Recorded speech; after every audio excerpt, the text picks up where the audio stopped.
இன்றைய முக்கிய செய்திகள். பிரிட்டன் நாடாளுமன்ற தேர்தலில் விறுவிறுப்பான வாக்குப்பதிவு. 14 ஆண்டுகளுக்கு பிறகு தொழிலாளர் கட்சி ஆட்சியை கைப்பற்ற வாய்ப்பு. உயிரிழந்த அஜய்குமார் குடும்பத்துக்கு நிதி வழங்கப்படவில்லை என தந்தை புகார். அக்னிவீர் திட்டம் பற்றி ராகுல் காந்தி வெளியிட்ட வீடியோவுக்கு ராணுவம் விளக்கம். பீகாரில் மேலும் ஒரு பாலம் இடிந்து விழுந்ததால் பரபரப்பு. 2 வாரங்களில் 10 பாலங்கள் சரிந்ததால் உச்ச நீதிமன்றத்தில் வழக்கு. கடலூர் அருகே பதுக்கிய 2000 லிட்டர் மெத்தனால் கண்டுபிடிப்பு. கள்ளச்சாராய வியாபாரிகள் 5 பேர் மீது பாய்ந்தது குண்டர் சட்டம். கோவை, நீலகிரி மாவட்டங்களில் கனமழைக்கான மஞ்சள் எச்சரிக்கை. தொடர் மழை மற்றும் வெள்ளத்தில் தத்தளிக்கும் கர்நாடக கிராமங்கள்.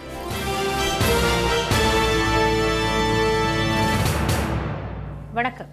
வணக்கம். பிரிட்டன் நாடாளுமன்ற தேர்தலில் 14 வருடங்களுக்கு பிறகு தொழிலாளர் கட்சி மீண்டும் ஆட்சியை கைப்பற்றும் என கருத்து கணிப்புகள் தெரிவிக்கும் நிலையில் வாக்குப்பதிவு விறுவிறுப்பாக நடைபெற்று வருகிறது.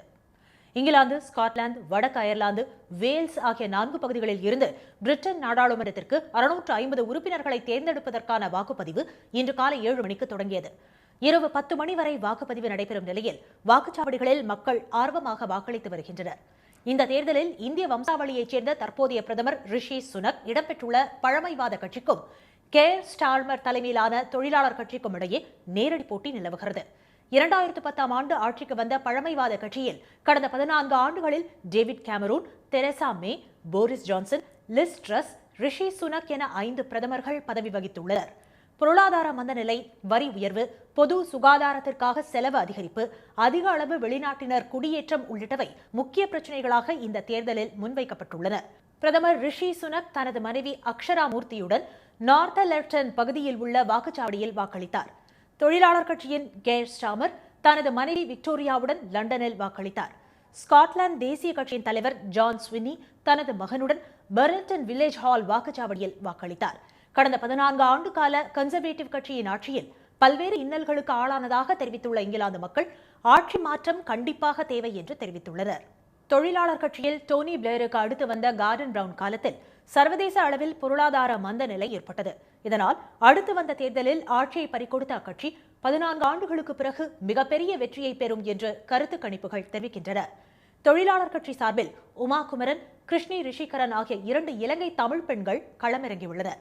மேலும் மயூரன் செந்தில்நாதன், கவின் ஹரன், கமலா குகன், நரணி ருத்ராராஜன், டெவின் பால், ஜாகிர் ஹுசேன் ஆகிய தமிழர்கள் பிரிட்டன் தேர்தலில் போட்டியிடுகின்றனர். தேர்தல் முடிவுகள் நாளை காலை முதல் வெளியாகும் என்பதால் இங்கிலாந்தில் அடுத்து ஆட்சி அமைக்கப் போவது யார் என்பது மாலைக்குள் தெரிந்துவிடும். ராணுவ பணியின் போது வீரமரணம் அடைந்த அக்னி வீரர் அஜய்குமாரின் குடும்பத்திற்கு 98 லட்சம் ரூபாய் இழப்பீடு வழங்கப்பட்டுள்ளதாக ராணுவம் விளக்கம் அளித்துள்ளது. மக்களவையில் குடியரசுத் தலைவர் உரைக்கு நன்றி தெரிவிக்கும் தீர்மானத்தின் மீது கடந்த திங்கட்கிழமை பேசிய எதிர்க்கட்சித் தலைவர் திரு ராகுல் காந்தி ராணுவத்திற்கு ஆள் சேர்க்கும் அக்னி வீரர் திட்டத்தை கடுமையாக விமர்சித்தார். அக்னி வீரர் திட்டம் ராணுவம் கொண்டு வந்த திட்டம் அல்ல என்றும் அது பிரதமர் திரு மோடியின் திட்டம் என்றும் அவர் கூறினார். அக்னி வீரர் திட்டம் யூஸ் அண்ட் த்ரோ திட்டம் என்றும் அதில் உயிர் தியாகம் செய்த வீரர் தியாகி என அழைக்கப்படுவதில்லை என்றும் திரு ராகுல் காந்தி தெரிவித்தார். பாதுகாப்பு பணியின் போது உயிரிழந்த அக்னி வீரர் அஜய்குமாரின் குடும்பத்தினருக்கு எந்த இழப்பீடும் வழங்கப்படவில்லை என்றும் அவர் சுட்டிக்காட்டினார். அப்போது குறுக்கிட்ட பாதுகாப்புத்துறை அமைச்சர் திரு ராஜ்நாத் சிங், பணியில் உயிரிழக்கும் வீரர்களின் குடும்பத்திற்கு 1 கோடி ரூபாய் இழப்பீடு வழங்கப்படுவதாகவும் தவறான தகவலை அவையில் திரு ராகுல் காந்தி பதிவு செய்யக்கூடாது என்றும் கூறினார். அதற்கு பதிலளிக்கும் விதமாக அக்னி வீரர் அஜய்குமாரின் மறைவுக்கு எந்த இழப்பீடும் கிடைக்கவில்லை என்று அவரது தந்தை கூறும் வீடியோ காட்சியை தமது எக்ஸ் தளத்தில் திரு ராகுல் காந்தி வெளியிட்டிருந்தார். இந்நிலையில் எக்ஸ் தளத்தில் ராணுவம் இன்று வெளியிட்டுள்ள அறிக்கையில் அக்னி வீரர் அஜய்குமாரின் தியாகத்திற்கு ராணுவம் மரியாதை செலுத்துவதாகவும் அக்னி வீரர்கள் உள்பட வீர மரணமடையும் அனைத்து வீரர்களின் குடும்பத்திற்கும் இழப்பீடு மிக விரைவாக வழங்கப்படுவதை வலியுறுத்துவதாகவும் கூறப்பட்டுள்ளது. அஜய்குமாரின் குடும்பத்திற்கு இழப்பீடு வழங்கப்படவில்லை என சமூக ஊடகங்களில் தகவல் பரப்பப்படுவதாகவும், ஆனால் அவரது இறுதிச் சடங்கு முழு ராணுவ மரியாதையுடன் நடத்தப்பட்டு அவரது குடும்பத்தினருக்கு ஏற்கனவே 98,39,000 ரூபாய் இழப்பீடு வழங்கப்பட்டுள்ளதாகவும் குறிப்பிடப்பட்டுள்ளது. பீகாரில் 2 வாரத்தில் 9 பாலங்கள் இடிந்தது தொடர்பாக உச்சநீதிமன்றத்தில் வழக்கு தொடரப்பட்டுள்ள நிலையில் இன்று மேலும் ஒரு பாலம் இடிந்து விழுந்ததால் பெரும் பரபரப்பு நிலவுகிறது. பீகாரில் கடந்த சில நாட்களாக பெய்து வரும் மழை காரணமாக அடுத்தடுத்து பாலங்கள் இடிந்து விழுந்து வருகின்றன. கடந்த ஜூன் 18ஆம் தேதி அராரி மாவட்டத்தில் பழைய பாலம் ஒன்று இடிந்து விழுந்த நிலையில் அடுத்த ஒரே வாரத்தில் கிழக்கு சம்பரன் மாவட்டத்தில் 1.5 கோடி ரூபாய் செலவில் கட்டப்பட்டு வந்த புதிய பாலமும் திடீரென இடிந்து விழுந்தது. இதேபோல் சிக்டி என்னும் இடத்தில் 180 மீட்டர் நீளமுள்ள புதிய பாலம் ஒன்றும், சரண் மாவட்டத்தில் 2 பாலங்களும் இடிந்து விழுந்தன. அடுத்தடுத்து 9 பாலங்கள் பீகாரில் இடிந்து விழுந்தது நாடெங்கும் பேசுபொருளாக மாறியது. இதையடுத்து பீகார் முழுவதும் உள்ள புதிய மற்றும் பழைய பாலங்கள் குறித்து ஆய்வு நடத்த உத்தரவிடக் கோரி உச்சநீதிமன்றத்தில் வழக்கு தொடரப்பட்டது. மத்திய சாலை போக்குவரத்து மற்றும் நெடுஞ்சாலைகள் துறை வகுத்த விதிமுறைகளின்படி தொழில்நுட்ப ரீதியாக ஆய்வு மேற்கொள்ள வேண்டும் என்றும் கோரிக்கை விடுக்கப்பட்டுள்ளது. இந்த மனு விரைவில் விசாரணைக்கு வரவுள்ளது. இந்நிலையில் அதே சரண் மாவட்டத்தில் இன்று மேலும் ஒரு பாலம் இடிந்து விழுந்தது. கண்டகி ஆற்றின் மீது சரண் மற்றும் சிவான் மாவட்டங்களைச் சேர்ந்த பல்வேறு கிராமங்களை இணைக்கும் வகையில் 15 ஆண்டுகளுக்கு முன்பு உள்ளூர் நிர்வாகத்தால் கட்டப்பட்ட இந்த பாலம் இடிந்து விழுந்ததால் பொதுமக்களிடம் அதிர்ச்சி ஏற்பட்டது. இச்சம்பவத்தில் நல்வாய்ப்பாக யாருக்கும் எந்த பாதிப்பும் ஏற்படவில்லை. தொடர்ந்து 10வது முறையாக இன்றும் ஒரு பாலம் இடிந்து விழுந்திருப்பது பீகாரில் அதிர்வலைகளை ஏற்படுத்தியுள்ளது. கடலூர் அருகே 2000 லிட்டர் மெத்தனால் பதுக்கி வைக்கப்பட்டிருந்த பெட்ரோல் பங்குக்கு சிபிசிஐடி போலீசார் சீல் வைத்தனர். கள்ளக்குறிச்சியில் உள்ள கருணாபுரத்தில் மெத்தனால் கலந்த விஷச்சாராயம் குடித்ததில் 65 பேர் உயிரிழந்தனர். பெரும் அதிர்வலைகளை ஏற்படுத்திய இந்த சம்பவம் தொடர்பாக சிபிசிஐடி போலீசார் விசாரணை மேற்கொண்டு வரும் நிலையில் 21 பேர் கைது செய்யப்பட்டு கடலூர் மத்திய சிறையில் அடைக்கப்பட்டுள்ளனர். அவர்களின் முக்கிய குற்றவாளிகளாக கருதப்படும் மாதேஷ், சிவகுமார், விஜயா, சின்னத்துரை, கோவிந்தராஜ், ஜோசப்ராஜ் ஆகிய 11 பேரை காவலில் எடுத்துள்ள போலீசார் 3 நாட்களாக தீவிர விசாரணை நடத்தினர். அப்போது வசதியான வாழ்க்கை வாழ வேண்டும் என்பதற்காக கல்லூரி படிப்பை பாதியிலேயே விட்டுவிட்டு மெத்தனால் விற்பனையில் ஈடுபட்டதாக புதுச்சேரியைச் சேர்ந்த மாதேஷ் தெரிவித்துள்ளார். தாம் கடைசியாக வாங்கிய 2000 லிட்டர் மெத்தனாலை கடலூர் மாவட்டம் வீரபெருமாநல்லூர் பகுதியில் உள்ள செயல்படாத பெட்ரோல் பங்க் ஒன்றில் பதுக்கி வைத்துள்ளதாக வாக்குமூலத்தில் அவர் தெரிவித்துள்ளார். இதன் பேரில் வீரபெருமாநல்லூர் சென்ற போலீசார் பெட்ரோல் பங்குக்கு சீல் வைத்ததுடன் அங்கு பதுக்கி வைக்கப்பட்டுள்ள 2000 லிட்டர் மெத்தனாலை பறிமுதல் செய்தனர். மேலும் சேஷசமுத்திரம் பகுதியைச் சேர்ந்த சின்னத்துரை என்பவரிடம் சிபிசிஐடி போலீசார் நடத்திய விசாரணையில் தொடர்ந்து 5 தலைமுறைகளாக ஊர் முக்கியஸ்தர்களின் முன்னிலையில் ஏலம் எடுத்து கள்ளச்சாராயம் விற்பனை செய்து வந்ததாக தெரிவித்துள்ளார். கள்ளச்சாராயம் குடிப்பவர்கள் கோரிக்கையை ஏற்று கூடுதல் போதைக்காக மெத்தனாலை கலந்து விற்றதாகவும் அவர் வாக்குமூலம் அளித்துள்ளார். விசாரணை முடிந்து அனைவரும் மீண்டும் சிறையில் அடைக்கப்பட்டுள்ள நிலையில் மாதேஷ் உள்ளிட்ட சிலரை குண்டர் சட்டத்தில் சிறையில் அடைக்க போலீசார் திட்டமிட்டுள்ளதாக தகவல் வெளியாகியுள்ளது. இந்நிலையில் கள்ளக்குறிச்சி மாவட்டத்தில் கள்ளச்சாராய விற்பனையில் தொடர்ந்து ஈடுபட்டு வந்ததாக கைது செய்யப்பட்ட பழனிசாமி, இருதயராஜ், அண்ணாதுரை, சக்திவேல், குமார் ஆகிய 5 பேரையும் குண்டர் சட்டத்தில் சிறையில் அடைக்க மாவட்ட ஆட்சியர் திரு MS பிரசாந்த் உத்தரவிட்டுள்ளார். கோவை மற்றும் நீலகிரி மாவட்டங்களுக்கு கனமழைக்கான மஞ்சள் எச்சரிக்கை விடுக்கப்பட்டுள்ளது. தமிழகத்தில் தென்மேற்கு பருவமழை தீவிரமடைந்து வரும் நிலையில் சென்னை, காஞ்சிபுரம், திருவள்ளூர், கோவை, நீலகிரி, கன்னியாகுமரி, நெல்லை மாவட்டங்களில் கடந்த சில நாட்களாக மழை பெய்து வருகிறது. இந்நிலையில் மேற்கு திசை காற்றின் வேக மாறுபாடு காரணமாக தமிழகம், புதுச்சேரி, காரைக்கால் பகுதிகளில் ஒரு சில இடங்களில் அடுத்த 6 நாட்களுக்கு மிதமான மழை பெய்யும் என்று சென்னை வானிலை ஆய்வு மையம் தெரிவித்துள்ளது. கோவை, நீலகிரி மாவட்டங்களின் மலைப்பகுதிகளில் ஒரு சில இடங்களில் இன்று கனமழைக்கான மஞ்சள் எச்சரிக்கை விடப்பட்டுள்ளதாக வானிலை ஆய்வு மையம் அறிவித்துள்ளது. கடந்த 24 மணி நேரத்தில் சென்னை சோழிங்கநல்லூரில் 9 சென்டிமீட்டர் மழையும், நுங்கம்பாக்கத்தில் 7 சென்டிமீட்டர் மழையும் பதிவாகியுள்ளது. இதற்கிடையே கர்நாடக மாநிலம் குடகு, சிக்மங்களூர், உடுப்பி ஆகிய மாவட்டங்களில் நேற்றிரவு கொட்டிய கனமழையால் பைந்தூர் மற்றும் அதன் சுற்றுப்பகுதிகளில் உள்ள நமுண்டா, சல்புடா கிராமங்கள் தண்ணீரில் தத்தளித்து வருகின்றன. வீடுகளுக்குள் மழைநீர் புகுந்ததால் மக்கள் சிரமத்திற்கு ஆளாகியுள்ளனர். வெள்ளத்தில் சிக்கியவர்களை படகுகள் மூலம் பேரிடர் மீட்புக் குழுவினர் மீட்டனர். தொடர் மழையால் நூற்றுக்கணக்கான ஏக்கரில் சாகுபடி செய்த நெல் உள்ளிட்ட பயிர்கள் நீரில் மூழ்கின. உடுப்பி, குடகு உள்ளிட்ட 5 மாவட்டங்களில் அடுத்த 3 நாட்களுக்கு கனமழை பெய்யும் என்று அறிவித்துள்ள இந்திய வானிலை ஆய்வு மையம் அந்த மாவட்டங்களுக்கு மஞ்சள் எச்சரிக்கை விடுத்துள்ளது. மத்திய அரசு அமல்படுத்தியுள்ள 3 குற்றவியல் சட்டங்களையும் எதிர்ப்பது தொடர்பாக அனைத்து மாநில முதலமைச்சர்களையும் சந்திக்க திட்டமிட்டுள்ளதாக வழக்கறிஞர் சங்கங்களின் கூட்டமைப்பு தெரிவித்துள்ளது. இந்திய குற்றவியல் சட்டம், இந்திய குற்றவியல் நடைமுறை சட்டம் மற்றும் இந்திய சாட்சிகள் சட்டம் ஆகியவற்றுக்கு மாற்றாக பாரதிய நியாய சங்கீதா, பாரதிய நாகரிக் சுரக்ஷா மற்றும் பாரதிய சாட்சிய அதிநியம் ஆகிய சட்டங்கள் கடந்த 1ஆம் தேதி முதல் நடைமுறைக்கு வந்துள்ளன. இதனை எதிர்த்து வழக்கறிஞர் சங்கங்கள் தொடர் போராட்டத்தில் ஈடுபட்டு வருகின்றன. இந்நிலையில் சென்னை தலைமைச் செயலகத்தில் முதலமைச்சர் திரு மு.க. ஸ்டாலினை வழக்கறிஞர் சங்கங்களின் கூட்டமைப்பினர் இன்று சந்தித்து பேசினர். பின்னர் செய்தியாளர்களிடம் பேசிய வழக்கறிஞர்கள் இந்த சட்டங்களை எதிர்த்து நாடாளுமன்றத்தில் குரல் கொடுக்க வேண்டும் என முதலமைச்சரிடம் கோரிக்கை விடுத்ததாக கூறினர். நிரபராதிகளும் பொதுமக்களும் இந்த புதிய சட்டங்களால் பாதிக்கப்படும் நிலை இருப்பதால் அவற்றை எதிர்ப்பது தொடர்பாக அனைத்து மாநில முதலமைச்சர்களையும் சந்திக்க திட்டமிட்டுள்ளதாக அவர்கள் தெரிவித்தனர். வழக்கறிஞர்கள், பொதுமக்கள், காவல்துறை அதிகாரிகளிடம் கருத்து கேட்காமல் அவசர கதியில் நாடாளுமன்றத்தில் இந்த சட்டங்கள் நிறைவேற்றப்பட்டுள்ளதாக வழக்கறிஞர்கள் குற்றம் சாட்டினர். இந்தியாவோட தலையெழுத்தை மாத்திர சட்டம் அப்படின்ற பட்சத்தில் நீங்கள் ஸ்டாண்டிங் கமிட்டி அமைச்சு அந்த ஸ்டாண்டிங் கமிட்டியில் பாதி பேர் அப்போஸ் பண்ணுறாங்க, இது வேண்டாங்க இந்த சட்டம் நிறுத்துங்கன்னு. அதையும் மீறி கொண்டு வந்துட்டு லோக்சபா ராஜ்யசபாவில் இன்ட்ரடியூஸ் பண்ணும்போது அன்றைக்கி என்ன பண்ணுறாங்க, முக்கால்வாசி எம்பிஸை சஸ்பெண்ட் பண்ணிடுறாங்க. சஸ்பெண்ட் பண்ணி துரத்தி விட்டுறாங்க வெளியில். இது வேகமாக இது ஆக்டாக பாஸ் ஆகிடுது. இப்போ இந்தியாவில் எங்கே வேணால் கம்ப்ளைண்ட் ரிஜிஸ்டர் பண்ணலாங்க. தமிழகத்தில் ஏதோ நடக்கிற ஒரு சம்பவத்துக்கு ஜம்மு அண்ட் காஷ்மீரில் போய் அவன் இன்வெஸ்டிகேஷன் ஆரம்பிக்கலாம். அது எப்படிங்க அது சாத்தியமாகும்? சாமானியர்கள் உச்சரிக்க முடியாத மொழியில் சட்டம் இயற்றப்பட்டுள்ளதாக திரு வில்சன் குற்றம் சாட்டினார். அவசரமாக இந்த சட்டத்தை கொண்டு வந்த மத்திய அரசு என்ன சாதிக்கப் போகிறது என்றும் அவர் கேள்வி எழுப்பினார். மதுரையை தொடர்ந்து கோவையிலும் மெட்ரோ ரயில் திட்ட பணிகள் குறித்து ஆசிய முதலீட்டு வங்கி அதிகாரிகள் ஆய்வு செய்தனர். பெருநகரங்களில் நிலவும் போக்குவரத்து நெரிசலை குறைக்கும் வகையில் மெட்ரோ ரயில் திட்டம் செயல்படுத்தப்பட்டு வருகிறது.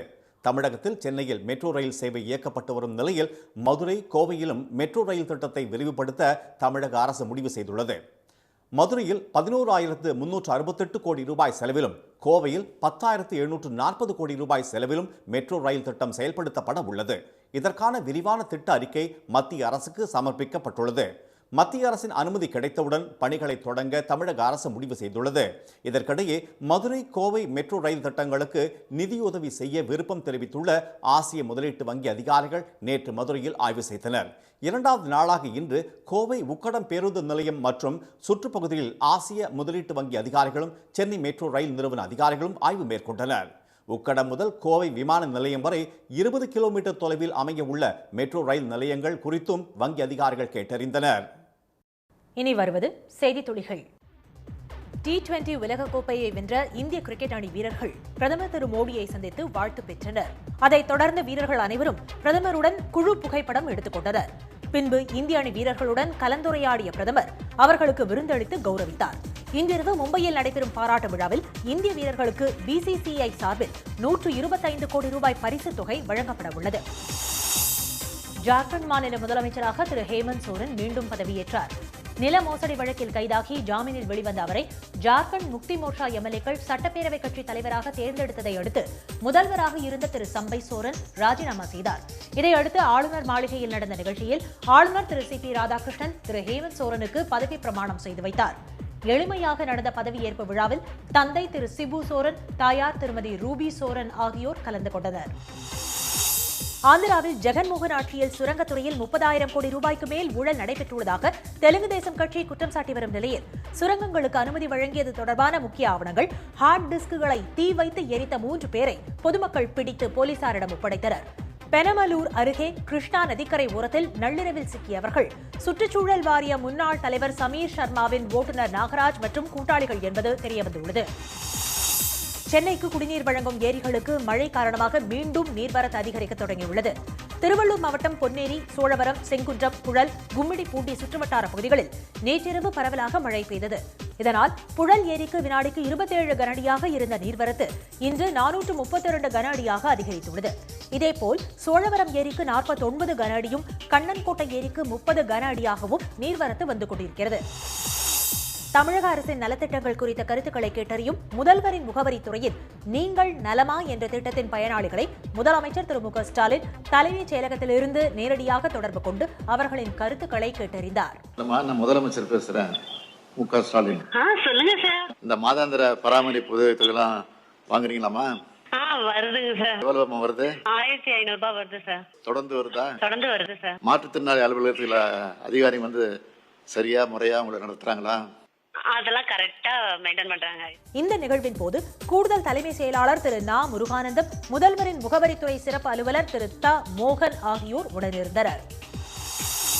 மதிப்பெண் முறைகேடு, வினாத்தாள் கசிவு, ஆள் மாறாட்டம் என பல புகார்களில் சிக்கியுள்ள தேசிய தேர்வு முகமையை மூடக்கோரியும் நீட் தேர்வை ரத்து செய்ய கோரியும் தமிழ்நாடு முழுவதும் இந்திய மாணவர் சங்கத்தினர் கல்லூரிகளில் வகுப்புகளை புறக்கணித்து ஆர்ப்பாட்டம் நடத்தினர். கும்பகோணம், மதுரை, மேலூர், தஞ்சை, புதுக்கோட்டை உள்ளிட்ட பகுதிகளில் நடைபெற்ற ஆர்ப்பாட்டத்தில் பங்கேற்ற மாணவர்கள் நீட் முறைகேட்டை கண்டித்தும் நீட்டை ரத்து செய்ய கோரியும் முழக்கமிட்டனர். புதுவை சாலை போக்குவரத்து கழக ஓட்டுநர்கள் மற்றும் நடத்துனர்களுக்கு இந்த மாதம் முதல் ஊதியம் உயர்த்தப்பட்டுள்ளது. உயர்த்தப்பட்ட ஊதியத்தை முதலமைச்சர் திரு ரங்கசாமி போக்குவரத்து கழக மேலாண் இயக்குநர் திரு சிவக்குமாரிடம் வழங்கும் நிகழ்ச்சி புதுவையில் நடைபெற்றது. ஓட்டுநர்களின் ஊதியம் 10,804 இருந்து 16,796ஆகவும், நடத்துனர்கள் ஊதியம் 10,656 இருந்து 16,585 ரூபாயாக உயர்த்தப்பட்டுள்ளது. நீலகிரி மாவட்டம் கூடலூர் அருகே மங்குழி பகுதியில் திடீரென வீசிய பலத்த காற்றால் அறுவடைக்கு தயாராக இருந்த 500க்கும் மேற்பட்ட நேந்திரம் வாழை மரங்கள் சரிந்து விழுந்தன. இதனால் 2 லட்சம் ரூபாய் வரை நஷ்டம் ஏற்பட்டிருப்பதாக கூறிய விவசாயிகள் கடன் வாங்கி விவசாயத்தில் ஈடுபட்டு வந்த தங்களுக்கு தமிழக அரசு உரிய இழப்பீடு வழங்க வேண்டும் என்று கோரிக்கை விடுத்துள்ளனர். தூத்துக்குடியில் கல்வி கட்டண உயர்வை குறைக்க வலியுறுத்தி காமராஜ் கல்லூரி இந்திய மாணவர் சங்கம் சார்பில் 3வது நாளாக வகுப்பு புறக்கணிப்பு போராட்டம் நடைபெற்றது. திருச்செந்தூர் சாலையில் அமைந்துள்ள இக்கல்லூரியில் அரசு உயர்கல்வித்துறை நிர்ணயம் செய்த கல்வி கட்டணத்தை விட பல மடங்கு கூடுதலாக கட்டணம் வசூலிப்பதாக கூறப்படுகிறது. இதனால் 3வது நாளாக இன்றும் கல்லூரி முன் தரையில் அமர்ந்து மாணவர்கள் போராட்டத்தில் ஈடுபட்டனர். திருப்பூர் மாவட்டம் காங்கேயம் அருகே படியூரில் அரசு பள்ளி மாணவர்களுக்காக ரூபாய் 16 லட்சம் மதிப்பில் இலவச பேருந்தை ஊராட்சி மன்ற தலைவர் திருமதி ஜீவிதா மற்றும் அவரது கணவர் சண்முக சுந்தரம் ஆகியோர் செய்தி மற்றும் தமிழ் வளர்ச்சித்துறை அமைச்சர் திரு மு. பெ. சாமிநாதன் முன்னிலையில் வழங்கினர். பேருந்து வசதி இல்லாத பகுதிகளில் இருந்து வரும் மாணவர்களை அழைத்து வர இப்பேருந்து நாள் ஒன்றுக்கு 4 முறை இயக்கப்பட உள்ளது. திருச்செந்தூரில் திருடர்களிடமிருந்து காப்பாற்ற இருசக்கர வாகனம் ஒன்றுக்கு கோவில் வளாக புகைப்படக்காரர் சங்கர் என்பவர் 3 பூட்டு போட்டு வைத்த சுவாரஸ்யம் அரங்கேறியுள்ளது. கூடுதலாக லாக் போட இடம் இருந்தால் அதிலும் போட தயாராக இருப்பதாக கூறியவர் தன்னுடைய வாகனம் திருடு போனால் வேறு இருசக்கர வாகனம் வாங்க வழியில்லை என்பதால் தான் இவ்வாறு செய்ததாக தெரிவித்தார். இன்றைய வர்த்தக முடிவில் மும்பை பங்குச்சந்தை குறியீட்டு எண் சென்செக்ஸ் 63 புள்ளிகள் அதிகரித்து 70,049 புள்ளிகளாக இருந்தது. தேசிய பங்குச்சந்தை குறியீட்டு எண் நிஃப்டி 15 புள்ளிகள் உயர்ந்து 24,302 புள்ளிகளாக நிறைவடைந்தது. சென்னையில் இன்று ஆபரண தங்கம் விலை சவரனுக்கு 520 ரூபாய் அதிகரித்து சவரன் 54,080 ரூபாயாகவும் கிராம் 6,760 ரூபாயாகவும் உள்ளது. வெள்ளி விலை கிராமுக்கு ₹1 50 காசுகள் உயர்ந்து 1 கிராம் 97 ரூபாய் 50 காசுகளாக உள்ளது. மீண்டும் இன்றைய முக்கிய செய்திகள். பிரிட்டனில் விறுவிறுப்பாக நாடாளுமன்ற தேர்தல் நடைபெற்று வரும் நிலையில் 14 வருடங்களுக்கு பிறகு தொழிலாளர் கட்சி மீண்டும் ஆட்சியை கைப்பற்றும் என கருத்து கணிப்புகள் வெளியாகியுள்ளன. கடலூர் அருகே 2000 லிட்டர் மெத்தனால் பதுக்கி வைக்கப்பட்டிருந்த பெட்ரோல் பங்குக்கு சிபிசிஐடி போலீசார் சீல் வைத்தனர். கோவை மற்றும் நீலகிரி மாவட்டங்களுக்கு கனமழைக்கான மஞ்சள் எச்சரிக்கை விடுக்கப்பட்டுள்ளது. இத்துடன் இந்த செய்திகள் நிறைவடைந்தன. மீண்டும் சன் டிவியில் செய்திகள் காலை 7:30 மணிக்கு. செய்திகளை உடனுக்குடன் தெரிந்து கொள்ள சன் நியூஸ் தொலைக்காட்சியை பாருங்கள். வணக்கம். வணக்கம்.